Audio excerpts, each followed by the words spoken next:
Bonjour Francine, Bonjour Bérangère. à quelle heure vous devez vous lever le matin? Ça dépend des périodes, hein. En vendange, c'est plutôt 5h30. Et puis après, non, je suis assez cool, hein. Je suis vers 6h30, 7h.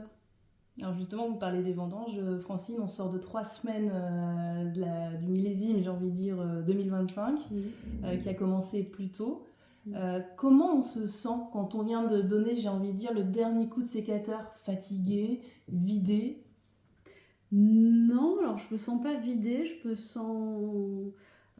sens rassurée déjà, parce qu'effectivement 3 semaines c'était long, donc on se dit, on a commencé un 25 août, donc on se dit à quel moment on va finir, sachant qu'on était pas tellement sûr de notre date d'entrée en vendange. On fait beaucoup de prélèvements en amont, on a fait jusqu'à 4 prélèvements en amont sur chaque parcelle pour savoir si elle était prête ou pas. Et des parcelles, on en a quand même un certain nombre, un nombre certain. Donc, C'est-à-dire? on On en y a plusieurs reviendra. centaines. Et puis voilà, donc on est sûr du début, mais c'est vrai que la fin, c'est jamais bien clair. Et là, ça s'est étendu parce qu'en longueur, on a eu du beau temps, on a eu la pluie, beaucoup de pluie. On a fait arrêter les équipes, on a repris, donc voilà. Donc je suis pas épuisée du tout. Alors ça fait un petit moment moi que j'ai arrêté en cave, hein. C'est peut-être aussi pour ça que je suis pas épuisée, parce que ça fait quelque part une semaine que je suis plus à être dans ma cave et à diriger une des caves qu'on a. Donc je me lève un peu moins tard, un peu moins tôt. Et puis sinon, non, voilà, rassurée, c'est une récolte où là on déguste les mous, et les mous sont très jolis, donc voilà, ça fait plaisir. Et je vois les équipes avec le sourire, là vous en avez vu tout à l'heure, mais qui sont heureuses, qui me disent on va faire une belle année, est-ce que vous êtes contents, enfin voilà. Et quand les gens ont la patate et vos équipes ont la patate, ça fait du bien. Parce que c'est un travail d'équipe, c'est un sport d'équipe. C'est vrai que je vous pose la question pour connaître votre état d'esprit en fait. Je démarre toujours ces épisodes pour prendre la température, si je puis dire. Moi, je passe par la fatigue, mais finalement, c'est un petit peu comprendre votre état d'esprit. Euh, Alors moi je suis de nature optimiste, hein, déjà, donc bon, et je suis pas fataliste, mais je me dis il faut essayer d'envisager le futur, mais sans se mettre la rate au courbouillon tous les matins, parce que de toute façon ça ne change rien, ça ne changera rien. Donc on peut partir pessimiste ou disant oh là là il va y avoir plein de choses. Le monde est horrible, on a que des, alors j'écoute pas trop les nouvelles, mais les nouvelles du monde sont terribles, du monde et du monde proche, hein. Donc voilà, donc soit on ressasse ça en permanence, soit on se dit bah comment, enfin moi c'est un peu ma vision, c'est comment est-ce que je peux me faire du bien et je peux faire un peu du bien autour de moi. Alors je peux me rater, mais voilà.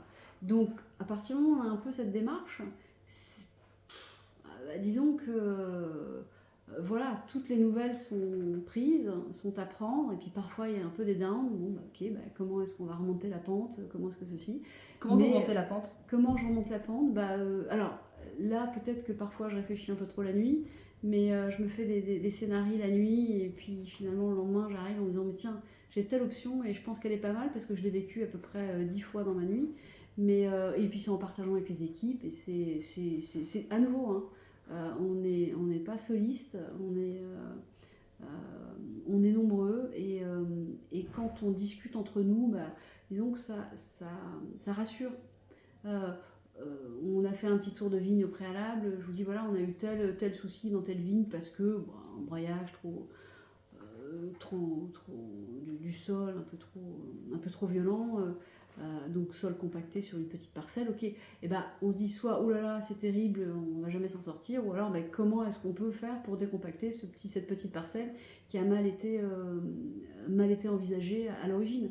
Donc voilà, et on trouve la solution. Et imaginons qu'il n'y ait pas de solution pérenne pour cette parcelle, peut-être qu'on dit on arrache, ou on s'en sépare parce qu'on n'en fera jamais du bon vin. C'est pas du tout le cas, donc voilà, donc c'est un peu. Vous parliez de stress justement en rapport avec le réchauffement climatique. Ça, c'est un élément important à comprendre justement aujourd'hui dans le métier de vigneron. Combien ça perturbe, j'ai envie de dire, ça alourdit la tâche de tout ce que vous devez faire en tant que vigneron. Alors ça l'alourdit ou ça la complexifie. Ça demande beaucoup plus de réflexion qu'avant, parce qu'effectivement on a quelque part, si je schématise, mais on a perdu les saisons telles qu'elles pouvaient l'être il y a quand même de manière plus régulière. il y a 10, 15, 20, 30, 40 ans. Donc j'insiste bien sur le côté régulier, parce qu'effectivement, il y a eu des périodes où l'été, l'hiver, les choses sont pas passées de la manière dont les gens le voulaient. Mais là, c'est cette irrégularité. C'est un peu, on a du Trumpisme dans le, dans le climat. C'est-à-dire qu'on ne sait pas comment envisager le lendemain. Et que ce soit la viticulture ou tous les métiers agricoles, mais j'ai envie de dire que les maçons, c'est un peu pareil, c'est savoir s'ils peuvent rentrer et faire un chantier, ils ne savent pas, parce qu'ils peut-être qu'ils vont se prendre une énorme orage et qu'ils ne s'y attendent pas, ni France Météo, donc, ni Météo France. Donc effectivement, on a cette imprévisibilité, c'est pour ça que je parle de Trumpisme, mais qui nous contraint à devoir avoir plusieurs pistes, plusieurs schémas de sortie pour le lendemain ou le surlendemain. Et ça demande à ce que nous, en tout cas, c'est comme ça qu'on l'envisage, on crée des modèles qui nous permettent de réagir peut-être plus vite, de réagir en conscience et pas dans la surréaction sur le coup en disant oh là là on s'est pris ça, voilà ce qu'on va faire, et en fait ce serait pas la bonne méthode. Qu'est-ce que vous appelez des modèles? Des modèles en fait, en disant voilà, on sait que cette parcelle possiblement peut-être qu'elle va moins réessuyer, elle va être, donc si jamais on a beaucoup de pluie d'un coup, ou si elle a subi ça, voilà quel type de véhicule on peut emmener, quel type d'enjambeur, ou avec quel type d'outils, et on sait qu'on n'ira pas tout de suite, mais qu'on ira au bout de 3 semaines ou un mois. Voilà, c'est en fait envisager un peu notre viticulture, pas de manière schématique, récurrente, mais très au jour le jour, mais avec de la prévision. Donc c'est être au jour le jour en ayant prévu.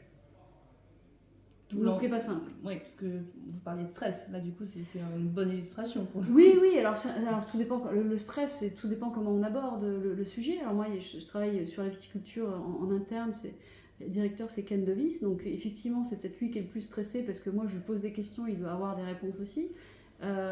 Et ça lui permet de se challenger, mais c'est la vie. De toute façon, on a choisi ce métier, et puis c'est aussi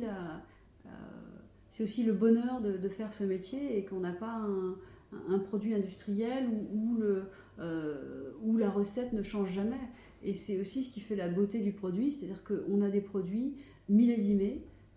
Et le millésime, c'est là où le millésime prend aussi toute sa valeur, c'est que le temps aura été différent, le vigneron n'aura peut-être pas la même humeur en 2024 qu'en 2025, donc il aura peut-être agi différemment.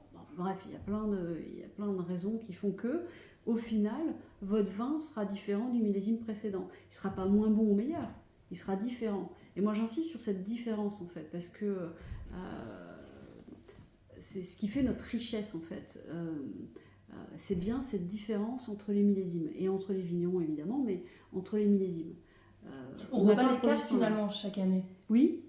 Et mais c'est ça qui est un peu, j'ai envie de dire, dynamisant. Ben voilà, faut le prendre. Si on prend du bon côté, c'est effectivement dynamisant, c'est motivant, c'est à essayer de ne pas trouver une récurrence, mais d'avoir ce fil conducteur. Il y a cette expression qui dit, j'en connais pas beaucoup, mais qui dit tous les chemins mènent à Rome.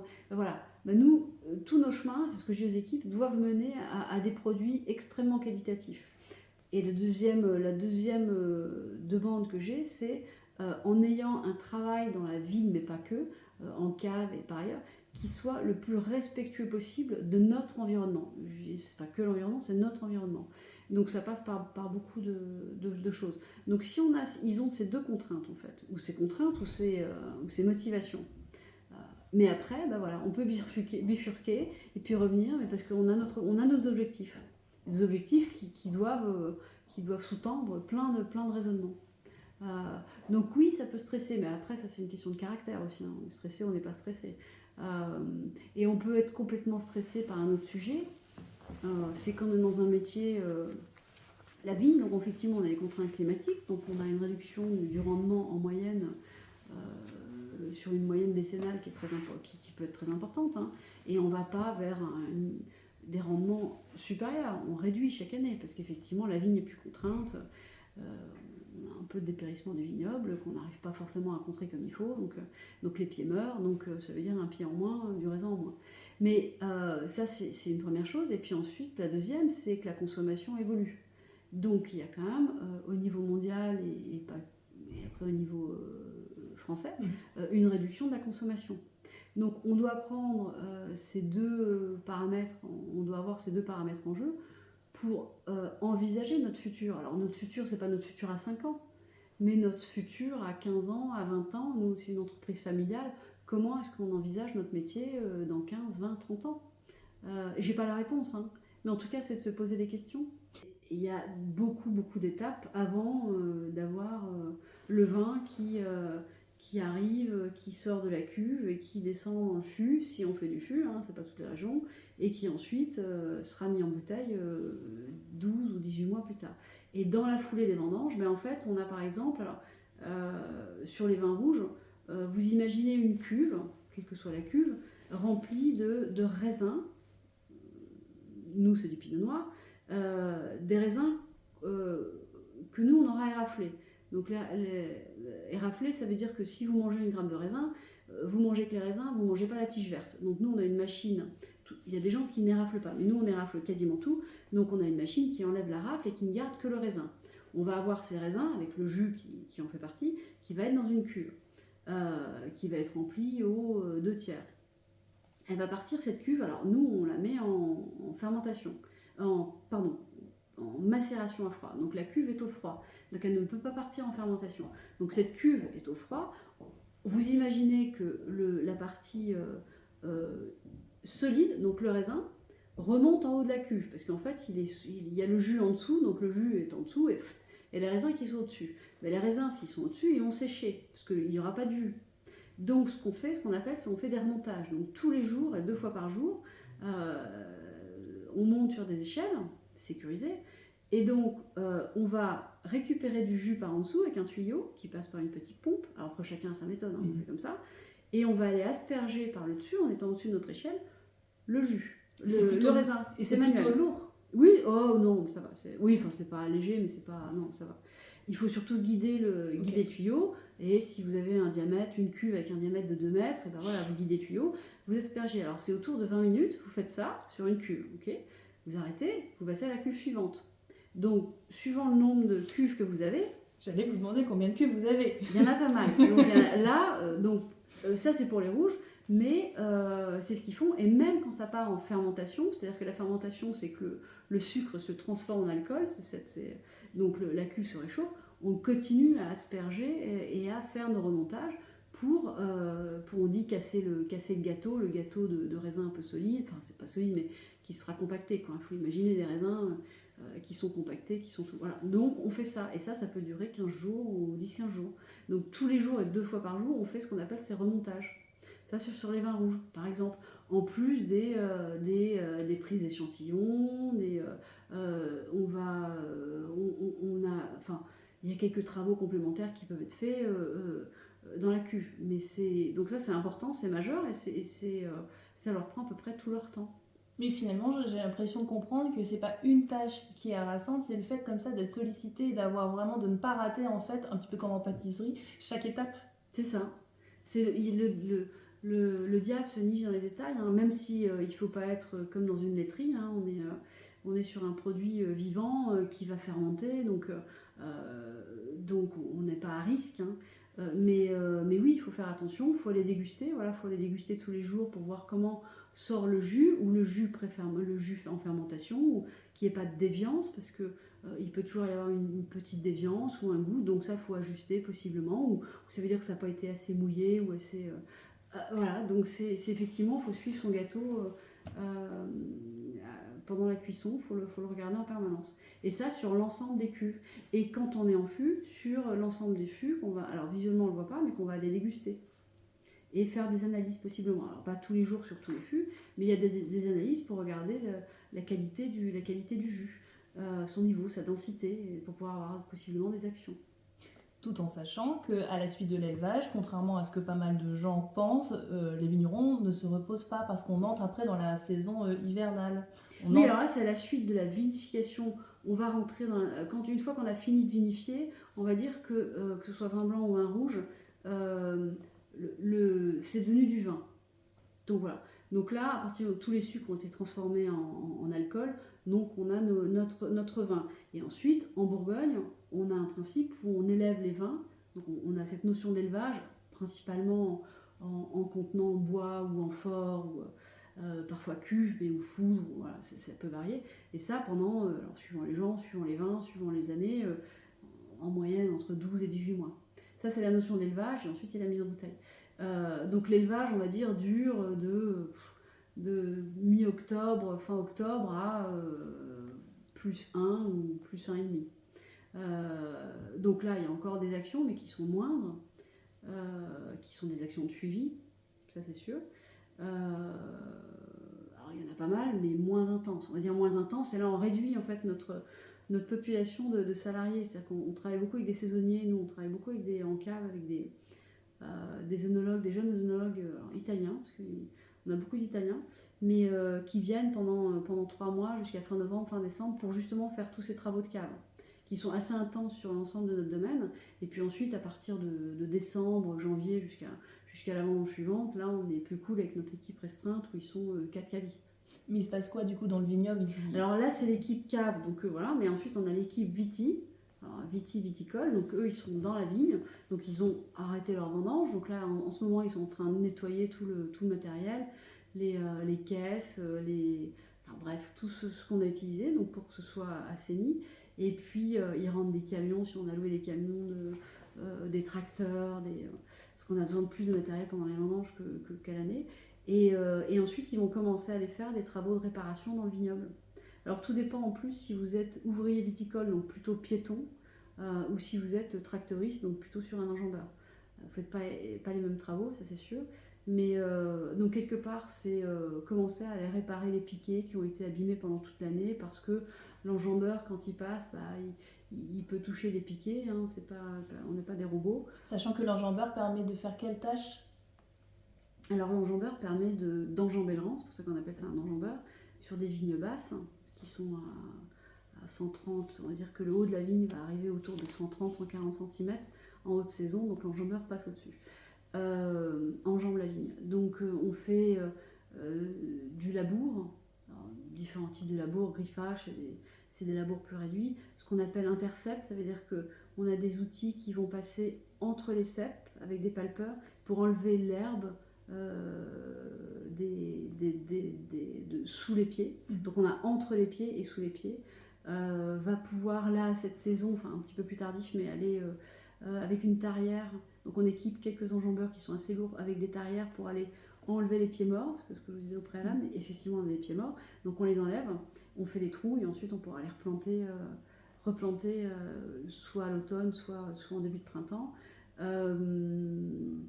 Qu'est-ce qu'ils font? Ils peuvent faire des amendements d'engrais, de compost, donc aller mettre du compost pour amender nos vignes. Sachant que je rappelle que là on est en plein hiver, et qu'il peut potentiellement, là nous sommes en Bourgogne, faire froid. Oui, c'est un mythe. Hein. Non, alors, ce serait bien, c'est bien. Alors, froid, oui. C'est vrai il faudrait qu'il fasse froid. Ça reste une condition de travail qui est quand même pas simple. Oui, alors ils sont dans des cabines qui sont... Aujourd'hui, ils ont des jolies cabines climatisées, ils ont le chauffage, donc non. Mais il y a quelques tracteurs encore à l'ancienne qui n'ont pas ça et qui sont très très bien, parce que je disais, ils sont mécaniques, il n'y a pas d'électronique, mais donc ils sont moins couverts. Mais les piétons subissent plus que les tracteurs ici, parce qu'eux ils sont vraiment dans la ville. Donc ensuite, voilà, là ce qui va commencer, une fois que les feuilles auront tombé, mais ils vont commencer à aller réparer les pieds, aller regarder un petit peu tout, et avant de commencer la saison de taille, que nous on commence mi-décembre sur certaines parcelles qui sont plutôt nos Bourgognes régionaux. J'en viens à ma question importante, Francine. C'est pour ça que je me suis permise de vous demander de me détailler un petit peu toutes les tâches, ce qui peut paraître dur, compliqué, stressant. Est-ce qu'il faut du mental pour être vigneron aujourd'hui? Alors oui, en tout cas, il faut savoir subir la contrainte. Il faut savoir accepter ne pas tout maîtriser, ce qui est extérieur, et trouver des solutions. Donc oui, il en faut, parce qu'autrement vous pouvez vous effondrer en fait. Hein. Si vous avez tracé votre route et vous pensez qu'un seul chemin mène à votre objectif, c'est pas possible. Donc là, vous pouvez déchanter rapidement. Mais en général, si vous êtes vigneron, les gens sont généralement assez costauds et ils sont aussi assez costauds parce que quelque part subir les affres du temps toute l'année et être dans vos vignes et ce qu'en toute sincérité, moi j'ai des équipes et je suis pas au quotidien dans le vignoble du tout, hein, donc je le dis et je suis plutôt porte-parole de tous les ouvriers viticoles qui le font, mais il faut quand même avoir du mental parce que qu'il pleuve, qu'il vente, qu'il fasse froid, et je reviens à mes ouvriers viticoles, mais ils sont dans la vigne. Donc à part l'orage, il n'y a pas de jour off. Donc, réglementairement parlant si, mais voilà. Donc oui, il faut du mental. Mais je crois que les gens en ont. Vous êtes réaliste tout en étant optimiste. Moi, je me demande, est-ce que du coup, vous avez toujours été comme ça ou du coup, on va parler de votre parcours. Est-ce que justement, quand vous êtes revenu en Bourgogne, quand vous avez repris la main, est-ce que vous aviez déjà cet état d'esprit-là? Est-ce que vous aviez ce mental? Je pense que j'ai toujours été assez optimiste. Oui, j'ai jamais été quelqu'un de pessimiste, ça c'est sûr, mais ça, je crois que ça, on se transforme pas. Après, le mental, je viens d'avoir 52 ans, donc l'expérience fait que normalement, vous devez apprendre de vos différents périples, donc vous mûrissez, vous relativisez plus qu'à 20 ans, qu'à 25 ans, et heureusement. Alors même si les conditions se compliquent, le fait de relativiser, moi je crois que je relativise beaucoup, ça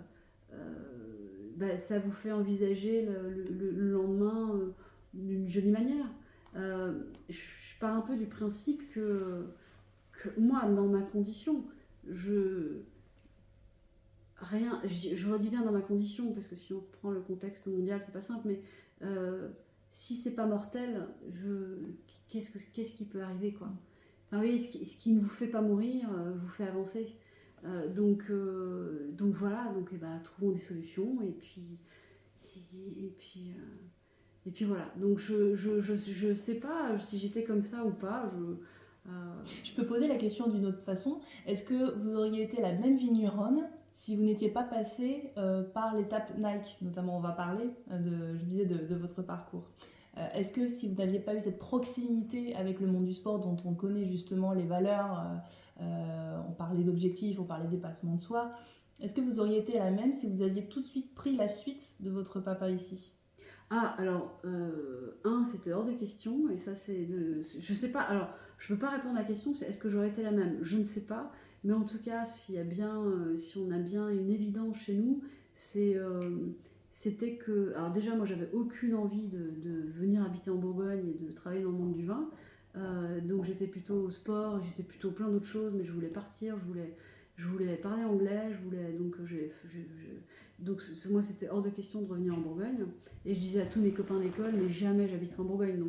De quoi, même adolescente? Ah oui, surtout adolescente. C'est une période de lycée et même pendant mon école de commerce, c'était hors de question. Je voulais faire tout autre chose. J'ai lu que vous n'aviez pas goûté une seule goutte de vin avant vos 20 ans. C'est vrai? Oui, 18-20 ans, oui. En plus en école, on était plutôt tendance à boire un peu n'importe quoi. On revient un peu aux conneries des jeunes par rapport à l'alcool. Mais et encore, je restais modérée. Mais non, moi mon père, principalement mon père, était totalement pris par son métier, et donc moi je le rejetais, mais ce qui est assez classique, hein, donc non, ça ne m'intéressait pas, j'en buvais pas, et je voulais certainement pas en boire en fait. Voilà, c'était plus une question de rejet. Oui, donc moi après je me suis dit non, je pars et je fais autre chose, je veux pas revenir, et puis je m'ennuyais terriblement en Bourgogne en fait, donc si jamais j'ai fait mon école, je reviendrai ici.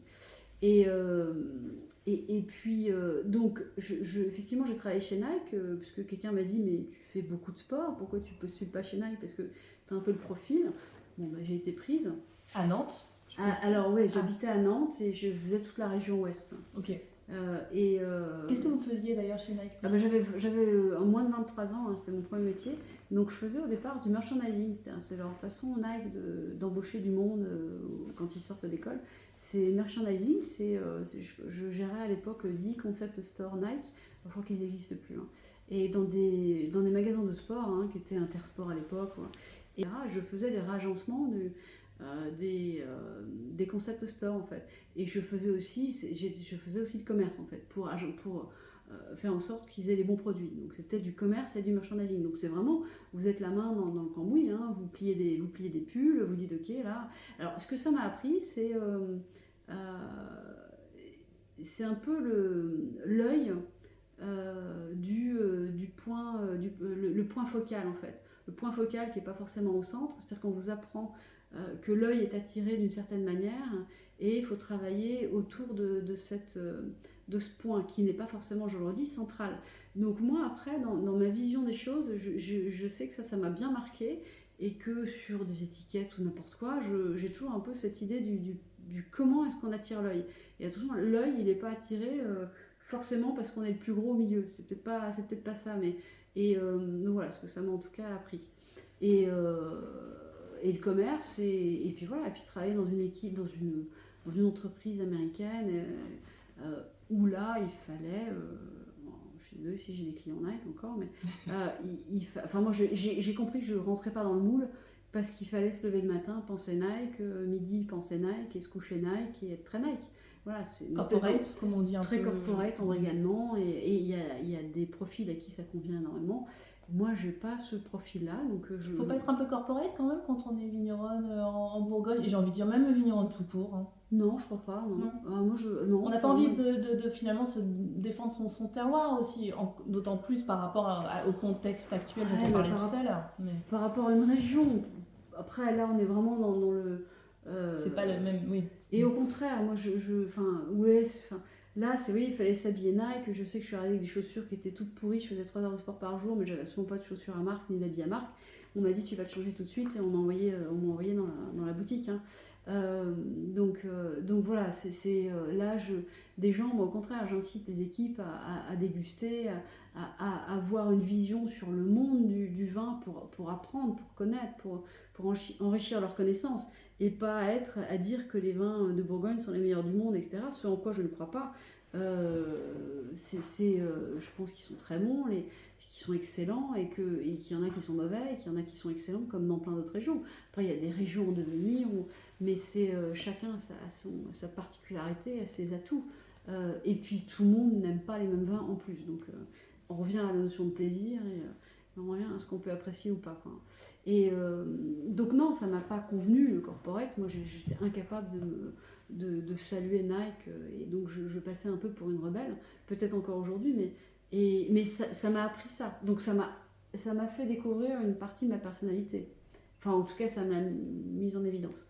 Et donc peut-être, pour revenir à votre question, je n'aurais pas été la même, mais d'un autre côté, comme j'ai pas tenté, il faudrait que je vive une autre vie pour revoir. Peut-être que dans quelques centaines d'années, si je me réincarne en Francine, mode différent, on verra. Mais finalement, cette expérience Nike a duré combien de temps et quel a été le déclic pour revenir ici? Est-ce qu'il y a eu une étape entre deux? Elle a duré 3 ans. Et l'étape, c'est que... Alors, je suis divorcée aujourd'hui, mais je suis revenue en Bourgogne parce que je me suis mis en ménage avec mon ex-mari aujourd'hui, et qui était de la région. Donc, en fait, je suis revenue habiter ici. C'est la raison première. Donc c'est l'amour et pas le vin qui vous a... Complètement. Et donc ensuite, en étant ici, j'ai continué un petit peu à travailler pour Nike, puis ensuite j'ai arrêté. Et ensuite, je suis tombée enceinte. Donc je me suis dit peut-être autant travailler pour l'entreprise familiale et donc voilà, et monter en compétence dans l'entreprise familiale plutôt que d'aller chercher... Là, on est en quelle année du coup? 99. Ok. Mais alors, comment vous avez fait? Vous avez dû tout apprendre. Alors, je crois que vous avez commencé dans le marketing quand vous avez pris... Les filles, on aimait souvent le marketing, oui. Donc, un peu de commerce et du marketing, sachant que c'est pas du tout mon comment dire, ce que je votre domaine, mon domaine, ouais. Mais oui, l'espèce de marketing, des étiquettes, voilà. Je me suis dit, ça m'a permis de commencer, ça m'a permis de rentrer un peu là-dedans. Puis ensuite, mon frère était rentré 2 ans avant moi, lui était plutôt au commerce. Et ensuite, les choses se font gentiment mais sûrement. Mais du coup, vous avez dû tout apprendre, justement, tout ce que vous m'avez expliqué durant cette super présentation, justement, des différentes crues. Voilà, on est passé vraiment entre les rangs de vigne, presque, j'ai envie de dire. C'est très technique. Oui, mais oui, j'ai tout appris, puis j'ai encore beaucoup à apprendre, mais oui, c'est en discutant. Alors, à la base, c'est à partir de 2004 où je suis allée voir, j'ai repris, on m'a dit, ok, tu vas reprendre en main les domaines, donc ça faisait quand même une grosse superficie, et puis je n'avais pas effectivement d'expérience ni de connaissances. Donc là, je suis allée, j'écoutais notre chef de culture, et puis surtout, ce que j'ai fait, c'est que j'ai rencontré des vignerons et je suis allée voir des vignerons et je leur posais beaucoup de questions. Et très gentiment, ils me répondaient parce qu'ils me trouvaient intéressée. Donc, et voilà. Et donc, ça m'a permis de challenger notre chef de culture de l'époque, puisque je ne crois pas tellement à blanc et noir. C'est-à-dire que non, c'est pas possible dans la façon de faire. Donc, ça m'a permis d'avancer, et vous avancez assez vite en fait quand vous êtes intéressé au sujet et que vous laissez les gens s'exprimer, et puis vous essayez de comprendre jusqu'au bout. Donc là-dessus, c'est peut-être une caractéristique, c'est que je pose beaucoup de questions et j'aime comprendre les choses. Donc j'ai fait un bac scientifique, enfin bon, donc j'ai quand même capacité à comprendre quelques sujets, notamment en bio. Donc voilà, donc ça m'a fait avancer, mais ça a pris du temps. Et puis après, on intègre des gens, on dit on essaye ça, et je les suis. Je dis ok, mais pourquoi ça a fonctionné, pourquoi ça n'a pas fonctionné? Alors soit c'est une réponse superficielle, mais je dis non, celle-là ne me convient pas. Donc maintenant, il faut une réponse concrète, documentée, et ce qui nous permet, toujours pareil, de comprendre pour la fois suivante comment ouvrir une nouvelle piste et peut-être ne pas à nouveau tomber dans l'erreur ou dans le... La clé, du coup, de ce que je comprends, elle est dans les questions, dans le fait de oser, finalement, en fait, justement les poser, ne pas avoir peur de dire mais j'ai pas compris. C'est ça. Oui. Ah oui, moi pas de problème avec ça. Et au contraire, et de s'enrichir de ce que dit l'autre et de challenger ce que dit l'autre aussi. Et la dernière peut-être clé de réussite, c'est l'équipe. C'est aussi s'adjoindre des services de gens qui sont aussi dans le même état d'esprit. Et autant ça a été compliqué dans les années 18-20, mais là j'ai une équipe, avant j'avais quelqu'un avec qui je m'entendais très bien, là j'ai une équipe qui est exceptionnelle, et ce que j'appelle des lieutenants, mais donc Ken qui est d'origine japonaise, mais qui s'occupe de toute la partie viticulture, et on va dire que la passation de relais avec Alice, qui s'occupe de toute la partie vin, se fait au moment de la vendange, et on travaille à 3, et les deux connaissent extrêmement bien la viticulture ou la vinification, hein, dans un sens comme dans l'autre. Et là, en fait, on a énormément de valeur ajoutée, on progresse, et il n'y a pas de sujet tabou. En fait, pour moi, il n'y a aucun sujet tabou. Et quand on fait une erreur, on le dit. Et c'est ce qui permet d'avancer. Ce qui permet et on fait toujours des erreurs. Ça n'existe pas, je ne crois pas que ça existe, la partie parfaite. Et on serait bien chiant en plus, si tout était parfait.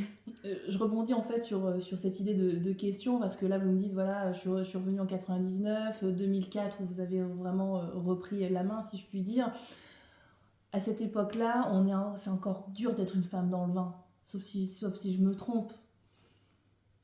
Moi j'ai commencé les dégustations, c'était quand même il y a 20 ans.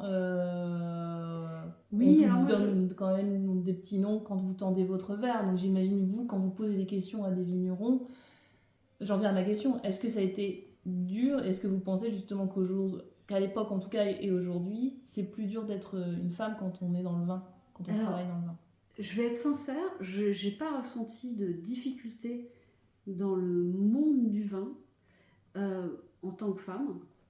Alors, soit ça me passe très loin, et c'est peut-être le cas parce que ce que pensent les uns les autres, honnêtement, dans ma vie, de ma personne, je m'en fiche.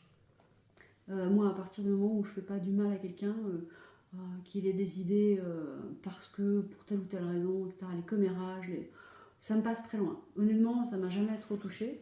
Ou ça m'a peut-être beaucoup touchée à une époque, et en fait, voilà, ça me touche plus du tout. Mais celui avec lequel ça a été le plus dur, finalement, et très dur, c'est mon père.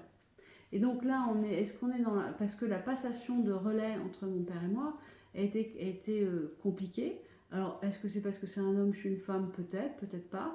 Est-ce que parce que je suis sa fille et que j'aurais pu être un fils et que passer le relais, bah, on veut toujours vous mettre un petit peu minable pour dire je suis encore le chef. Et donc, Qu'est-ce qui était, je me permets Francine, qu'est-ce qui était compliqué du coup? Mon père était quelqu'un de très dur.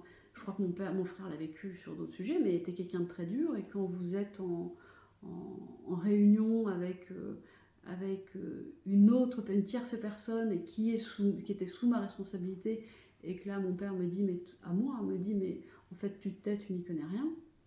Et alors qu'au final j'avais pas tort, hein, mais là vous vous dites je suis pas sûre, j'ai pas envie de continuer, donc c'était dur. J'allais dans son bureau, je ressortais, j'étais pas toujours en forme. Alors qu'il savait que vous alliez reprendre la suite. Oui, mais lui n'a pas été aidé non plus dans sa façon de... C'était très compliqué, mon père est parti de rien, et il a été élevé à la dure, à la schlag, donc on reproduit un schéma, je pense, et donc de tester. Et pour vous dire, un jour je suis arrivée dans son bureau, et je lui ai dit, mais en fait, j'en ressortais en pleurant, hein, mais je lui dis, mais pourquoi tu contredis absolument tout ce que je mets en place, et tout ce que je fais, tout ce que... Enfin, c'est usant, à un moment, c'est pas possible. Et là, il m'a dit, en souriant, hein, parce que c'est quelqu'un de très gentil, mon père, le pouvoir, ça se prend, ça ne se donne pas. Très bien, je suis partie, je crois que ça m'a... Je sais plus quel est le laps de temps où j'ai mis à m'endurcir, hein, ceci dit. Et un jour, il a découvert que j'étais passée au bio, en 2007. Vous avez réussi à ce que ça ne se voit pas?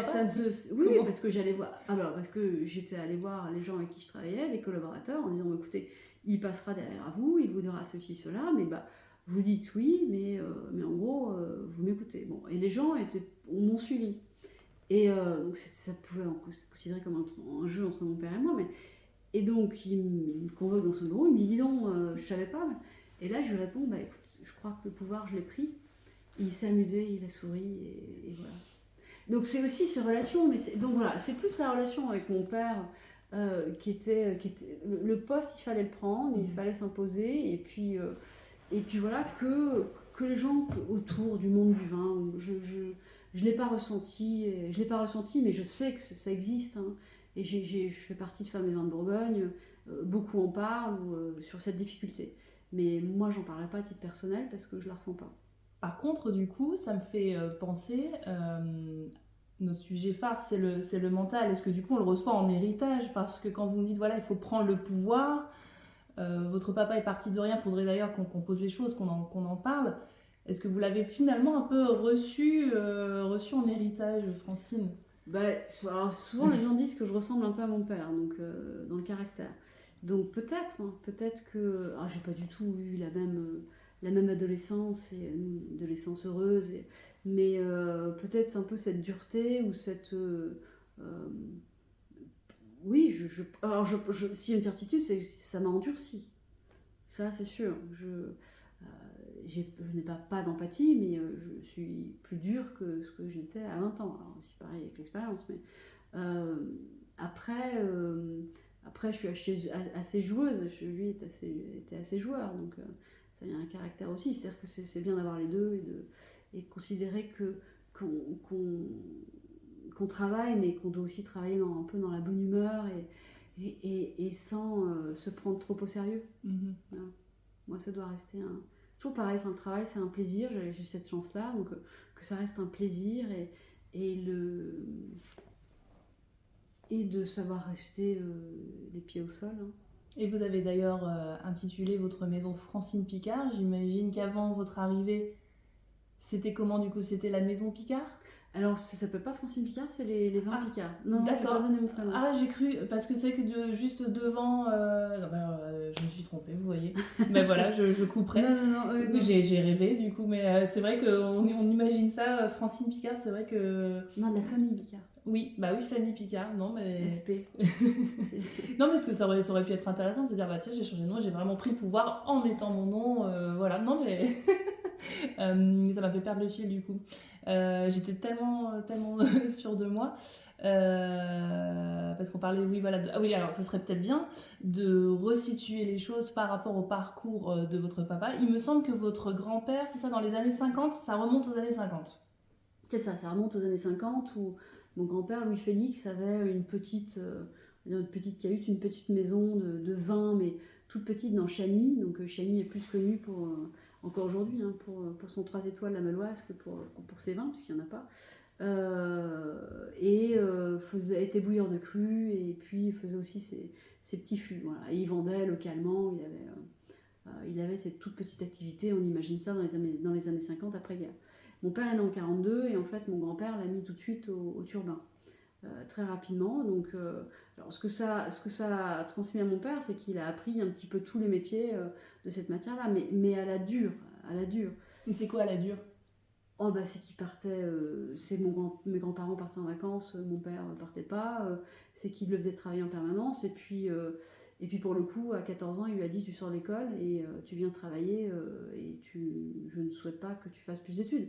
Alors c'est pas le seul, mais il était plutôt bon à l'école, mais donc voilà, donc il a dû travailler comme ça et puis après on peut dire qu'il y avait que mon père qui travaillait et mon grand-père ne travaillait plus trop, mais donc il y en a un qui ramenait un peu l'argent et l'autre non, donc c'est vrai que ça a été ensuite conflictuel entre les deux et mon père a décidé à cette époque-là de partir un petit peu tout seul et de travailler pour la famille, mais bon voilà, c'était compliqué pour lui, mais c'est peut-être là où il s'est endurci. Et c'est pour ça qu'il est parti de rien, puisque finalement la petite maison des années 50, c'était pas du tout réaliste pour avancer. Et j'aimais le jeu, et j'aimais gagner. Hein. Je suis pas mauvaise perdante, mais j'aimais gagner. Ça tombait bien, parce que je gagnais généralement, donc c'était plutôt pas mal. Et après, nous, ils nous ont entraînés dans un jeu qui était effectivement du NSS, c'était l'athlétisme et le hand, et on faisait que ça, on n'a pas fait trop de volets. De toute façon, je fais 1m65, alors même si j'en ai fait après, je suis quand même pas la taille pour.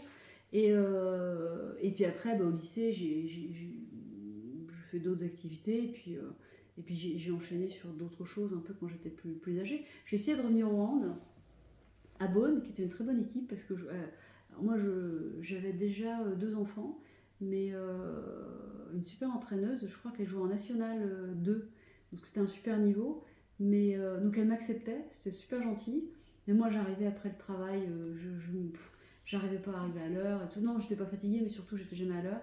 Et donc elles étaient plutôt très cool avec moi, et elles aimaient bien mon jeu. J'avais pas du tout leur niveau, parce que pour le coup. Mais bon, à un moment j'ai arrêté quand je suis tombée enceinte de ma 3e fille. Et voilà, donc maintenant je fais du vélo de route, et puis ça me convient bien.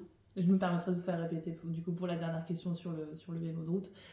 J'ai quand même envie de terminer sur ce chapitre sport, de savoir qu'est-ce que ça vous a apporté justement le sport dans votre vie, Francine, malgré tout, même si voilà, j'entends que c'est pas forcément une bonne expérience le javelot, mais vous avez toujours été dans l'exercice physique. Ah non, alors à part le championnat de France à Annecy n'était pas forcément une énorme expérience, c'était une expérience, un méga souvenir de convivialité. Après, j'en suis fière, hein, je suis fière d'avoir fait ça, enfin je suis fière. Oui, je me dis, tout le monde ne l'a pas, je crois qu'il y a mon nom, c'est même sûr, il y a mon nom qui est encore inscrit dans le lycée dans lequel mes filles sont allées, hein, parce que personne, et puis je suis pas sûre que ça arrive un jour, n'a dépassé les 38 mètres 10. Donc en fait, mon nom est inscrit au lycée Pontus de Tyr à Chalon-sur-Saône, c'est rigolo, et on m'en parle de temps en temps. Non, le sport, moi, ça m'amène à un bien-être. Le jeu, j'adore le côté ludique. Là, je suis allée pour une mission militaire, mais je suis allée à Madagascar. Dans des petits villages, vous leur ramenez un ballon, il est crevé assez rapidement, mais vous leur ramenez un ballon, j'ai joué avec les filles du village de Vaute-la-Vave, et on a joué au foot, et comme je sais jouer au foot, c'était plutôt sympa, puis ils savent très bien se débrouiller. Alors eux, ils sont nu-pieds, moi j'étais avec des chaussures, mais ça permet de pas être... pouvoir s'amuser. Et il y a des sports que j'ai découverts comme ça aux États-Unis, c'est, je ne sais plus quel est le nom, mais c'est, vous jouez avec un frisbee, mais vous courez énormément, parce qu'en fait, il y a 2 équipes l'une contre l'autre, vous jouez au frisbee, au moment où vous réceptionnez le frisbee, vous ne pouvez pas courir à nouveau, et c'est un peu comme le football américain, sauf que vous ne jetez pas dessus, et il faut atteindre le but opposé. Mais ça, c'est génial. Ça, je sais jouer au frisbee, je savais courir, j'avais la forme physique. Vous faites la même chose, j'ai découvert le lacrosse aux États-Unis, et ma fille, J'ai une de mes filles, ma deuxième, qui est partie 3 ans en Angleterre. Elle était super bonne en lacrosse. Le lacrosse, c'est un petit panier. Enfin, bon. Et j'ai découvert ça là-bas. J'ai ma raquette de lacrosse qu'on m'avait offert. Bon, elle en a une aussi. Donc, donc on joue à ce genre de choses. C'est ludique, il n'y a pas d'enjeu. Mais, et puis vous savez vous mouvoir dans l'espace. C'est quand même plutôt pas mal de savoir courir, et puis de se bouger, quoi. Ça fait du bien à la tête. Il y a quand même un détail qui ne m'apparaît pas comme un détail justement dans ce que vous dites, c'est que vous êtes allé à Madagascar pour une action humanitaire. Ça dit déjà beaucoup aussi quand même de votre état d'esprit, de votre engagement envers les autres. Non? Oui, non, je sais pas. C'est intéressant. C'est le cadre de participer à des associations qui... Alors celle-ci c'est à Madagascar, il y en a 2 autres, c'est pas à Madagascar, mais ou de pouvoir effectivement, moi j'avais fait un don, ils ont construit une maison dans un village, et cette maison qui accueille un infirmier et une sage-femme, c'est un couple, et donc les habitants du village et de tous les villageois environnants peuvent venir, donc ça peut faire à peu près 5 à 10 000 personnes, c'est compliqué de compter là-bas. Donc c'est assez majeur, il y a des médicaments, ils envoient des médicaments, etc.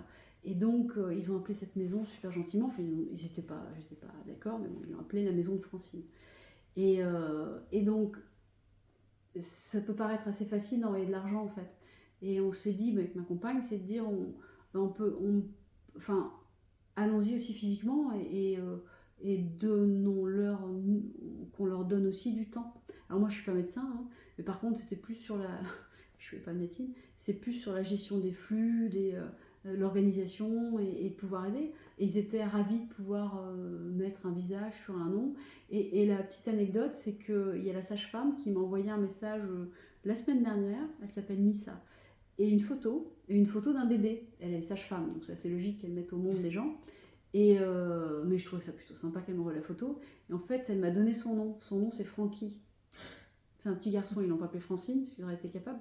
Ils l'ont appelé Francky. Donc c'est plutôt... j'imagine en fait. Donc c'est pour ça qu'elle m'a envoyé cette photo précisément. Donc, et j'y retournerai avec plaisir, parce qu'en plus il y a énormément de... Alors les Malgaches sont adorables, hein, mais c'est de bienveillance, ils vous regardent. Enfin, et ça donne un autre regard sur le monde, ça évidemment, mais sur ce qu'on attend du monde et sur les désagréments que nous on va considérer comme désagréments. Eux nous gardent le choix, mais finalement ils peuvent se satisfaire de peu, mais ils peuvent être bien aussi, ils peuvent être heureux. Alors il leur manque pas mal de choses, mais donc c'est savoir aussi se satisfaire de peu et relativiser par rapport aux petits bobos qui nous arrivent. Exactement, c'est pour ça que je me suis permise de rebondir sur ce détail entre guillemets, parce que du coup ça me faisait penser au début de notre conversation avec cette idée de relativiser en fait les choses. Alors il faut pas forcément voir, c'est terrible de se dire qu'il faut voir qu'il y a pire ailleurs pour du coup être bien, c'est complètement, ça n'a rien à voir. Mais par contre, d'être engagé comme ça ailleurs, dans un autre monde, disons-le, du coup de voir les choses, peut-être la réalité d'une autre manière. Oui, c'est ça. Puis surtout voir que ces gens ont des vies difficiles, mais qu'ils ont la patate. Et en fait, c'est surtout ça. C'est que, voilà, les conditions sont difficiles, mais ils viennent vous voir, ils sont heureux, ils se plaignent pas forcément. Je veux dire, moi, j'étais avec la dentiste, donc je fais un petit coucou à Juliette, et qui avait 27 ans, c'était sa première mission. Juliette, elle est allée arracher, avec anesthésie, hein, je précise quand même, jusqu'à... Donc on était dans la brousse, hein, donc jusqu'à 6-7 dents sur une personne. Donc ça, elle l'a répété à plusieurs reprises. Oui. Alors, quand on dit dents, il n'y a plus beaucoup de dents. Mais ils repartent, ils bronchent pas. Mais en fait, ça leur fait tellement mal avant qu'ils ressortent, ils n'ont plus ces dents-là, ça va mieux. Après, ça devient compliqué pour mastiquer, mais en tout cas, bon, voilà. Et alors, on leur explique ce qu'il faut faire. Mais il n'y en a pas un qui bronche.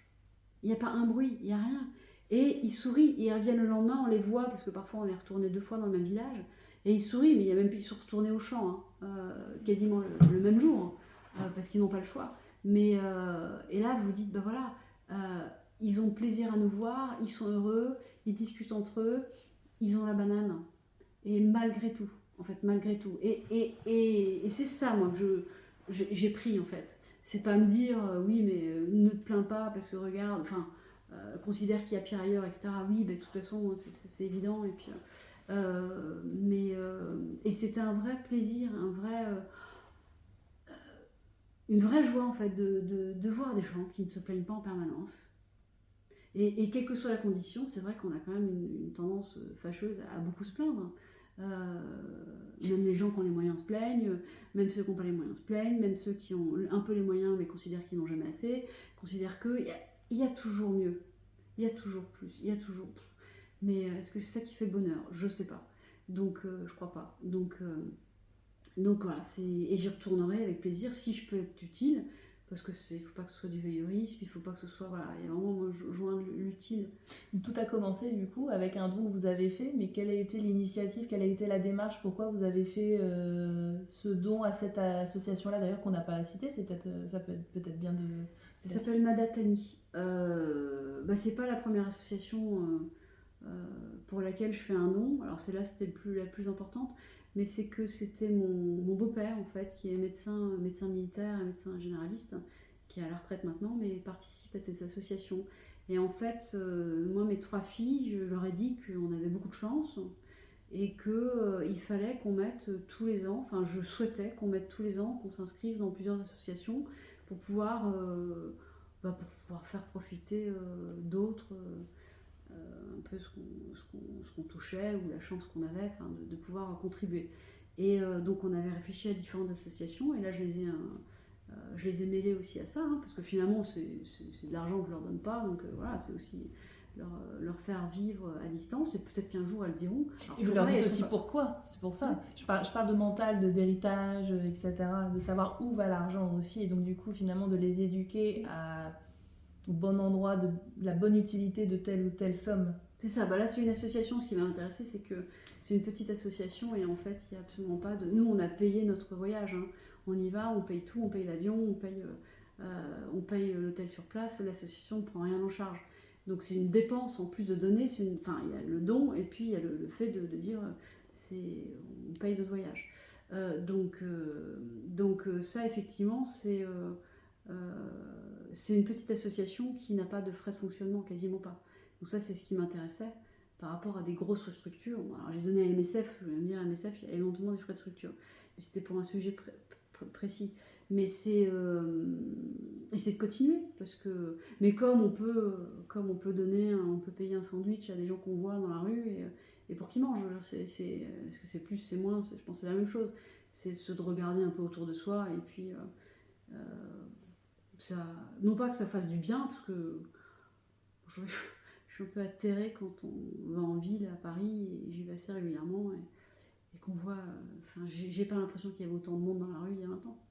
Et quelle que soit leur nationalité et la banalisation de tout ça. Qu'on a pu vivre à l'étranger ou que moi j'avais vu au Vietnam ou j'avais vu dans ces endroits-là, la pauvreté qui remonte en ville. Mais là, on la prend de plein fouet. Et la banalisation, on la prend aussi de plein fouet. C'est-à-dire que les gens passent à côté. Vous pouvez voir, je pense qu'il peut y avoir des morts, vous passez à côté, vous ne les voyez pas. Voilà, je fais du vélo de route, quand je peux en faire, musculaire, c'est pareil que maintenant on dit musculaire. Et je me fais plaisir avec ça. Avec mon ami, on a passé par exemple, on est parti en vacances au bord de mer, mais je lui ai dit, moi je voudrais faire un peu de sport. Donc on est parti dans le Jura pendant 5 jours et on a fait 3000 mètres de dénivelé en 4 jours de vélo. Et alors 200 km, mais bon, moi je préfère rouler moins et monter que rouler beaucoup. Et voilà, bon, en plus c'était une période caniculaire, donc on a un peu souffert. Mais par contre c'était très beau et en fait on voit des paysages magnifiques, on traverse des villages qui nous permettent de voir des petits restos pour revenir le soir. Et en Bourgogne, on est moi j'habite en Côte-Chalonnaise vers Buxy, toutes ces arrière-côtes, Buxy, Saint-Jean-Baume national, la vallée des Vaux, c'est des paysages qui sont backline, voilà, il y a la partie viticole et il y a derrière Russilly, Givry, bon, Givry est connu pour le vin, mais derrière Givry c'est magnifique. Et il n'y a personne, vous croisez un pépé avec sa 2 chevaux de temps en temps, parce que j'y vais le week-end, j'ai pas tellement de temps en semaine, et c'est génial, et vous croisez des vaches, vous croisez qui vous regardent passer. Et ça fait du bien, ça vide la tête ou pas, parce qu'en fait, moi je réfléchis beaucoup au boulot, mais en tout cas, ça me transporte ailleurs. Ça vous ressource justement pour quand vous revenez au bureau justement? Oui, bah alors déjà parce que j'ai réfléchi à plein de choses, mais de manière sympathique. Et ça me fait du bien, et puis ça me fait du bien de bouger. Et je trouve on est dans un pays extraordinaire. Donc voilà. Et ce qui est intéressant, c'est qu'on va assez vite, mais pas trop vite. C'est-à-dire quand vous avez le temps, alors surtout si ça monte, hein, parce que moi je suis pas quand même, je monte pas très vite. Vous avez le temps de regarder autour de vous et pouvoir revenir possiblement en voiture en disant tiens ça j'ai trouvé ça sympa. Et alors qu'à pied vous parcourez beaucoup moins de chemin. Donc là le 18 octobre j'ai prévu d'aller monter le Ventoux. Alors, c'est moins parce que c'est joli mais parce que j'ai décidé. Du coup à chaque fois c'est par phase, c'est pas tous les jours? Ah non, de faire du vélo tous les jours. Oui. Ah non, j'ai pas le temps. Non, c'est samedi, dimanche si je suis là le week-end.